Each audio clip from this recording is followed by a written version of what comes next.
біз ешқашан өлмейміз. Неге? Біз мың өліп, мың тірілдік. Осы күнге дейін бізді өлтірді. Сіздерде бір сұрақ қинай ма? Неге атом бомба Семейге, неге атом бомбасы Капустиньярға жарылды деп? Семейден Әлихан, Ахмет, Міржақып, абайлар, шәкәрімдер шығып отырған жер. Ал Капустиньяр деген бөкей ордас. Хан Жаңғыр бастаған, Махамбеттер бастаған, мына жағы Халел, Жаһанша Досмұхамедұлы бастаған кілең ұлттың зиялылары шыққан жер, сол жерлерге бомбаны тастады.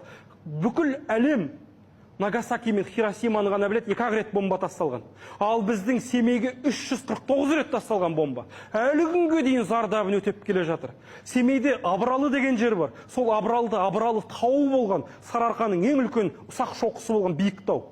Сапарғали Бегалин деген жазушы 80-ге толған кезде туған ауылына барады, сол кезде ауылын көріп жылаған екен.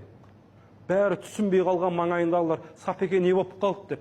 Сонда айтыпты: әкесі өлгенді көрдім, анасы өлгенді көрдім, бауыры өлгенді көрдім, баласы өлгенді көрдім, тауы өлген адамды көрмедім депті. Тау өліп қалған, тауда тұрған зираттар ата бабасын барлығы бомба жарылған кезде жоқ болып кеткен. Міне, бұл қасірет. Қазір қазақ әлі күнге дейін сол жерлердің жазасы өтеп келе жатыр. Әнес Сарай деген жазушы болған, сол кісінің керемет бір сөзі бар. Шіркін-ай, бүкіл Қазақстанның көшелерінде жазып қоятын сөз. Сонда былай дейді: алаштың табаны торғай дейді, жолыны жымпиты өзегі Семей дейді. Көз алдыларыңызға адам елестеп тұр ғой, табаны торғай дейді, нық тұр дейді. Өйткен торғайдан кілең мықты тұлғалар шыққан, анау нық тұратын жер. Жұлын дейді, мына мойныңыз айтып тұрған. Кілең батыстың жаңағы мінезді жігіттері жұлын болып тұрған. Өзек деген жүрек Семейдің білімді. Осы 3 жерден бізді кесіп тастаған. Біз қазір жарым жанды инвалид, мүгедек адамға айналып қалдық. Рухани қайыршы болып кеттік.